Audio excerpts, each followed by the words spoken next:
choses qui n'aboutissent rien du tout. C'est ce que vous devez faire.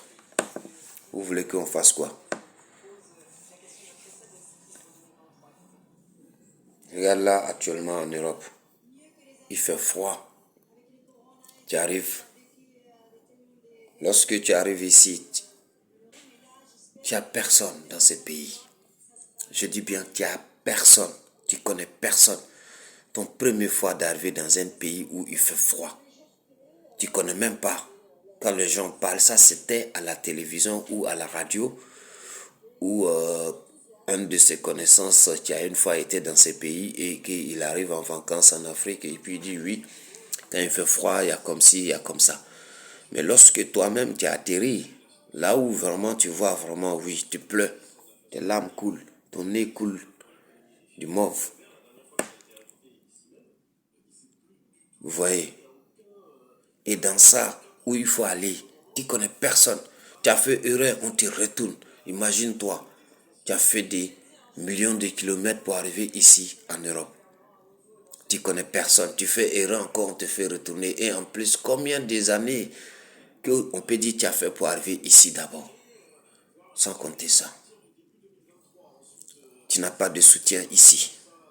L'ambassade, il n'est pas là pour vous. Lui, il est là pour l'argent ici. Aucun pays africain où leur ambassadeur est là pour la population de ses ressortissants. Non. Mais il est là pour prendre votre argent. Parce que lui, il est là, quand tu as besoin de passeport, il va augmenter le prix pour vous donner. Quand tu as besoin d'un papier, il augmente le prix pour vous donner. Mais il n'est pas là pour vous. Mais, par exemple, la France, leur ambassade, dans tout le pays qui se trouve, il est là pour ses ressortissants. Même si tu es noir, tu es vert, tu es rouge, tu es jaune, tu es bicolore, il s'occupe de toi. Il ne regarde pas ta peau, il regarde ta pièce dentée. Il ne regarde même pas ce que tu dis, mais il regarde ta pièce dentée parce que tu es français. Il va te faire sortir dans le problème. Mais en Afrique, quand tu arrives à l'étranger, l'ambassadeur n'est pas là pour toi. Sauf si tu es son frère. Ou l'ambassadeur, sa femme. Si son frère est venu ou son cousin, oui, ils sont là pour lui, à l'aider tout de suite, même à lui trouver logement. Je parle bien à le trouver ou à dormir. Mais les autres, non. Mais à l'ambassade de France, c'est pas que pour s'occuper de ta famille. Ambassadeur qui essaye d'occuper de sa famille pour laisser les autres, ils vont le mettre en prison. Même si c'est un noir, il a laissé, il a besoin de quelque chose qu'il n'a pas fait. Ils vont le mettre en prison. Vous voyez ces gens-là, ils sont honnêtes, ils sont clairs, ils sont parfaits. Ils ne sont pas racistes. La racisme, c'est nous. Attention, la racisme, c'est l'Afrique, numéro 1.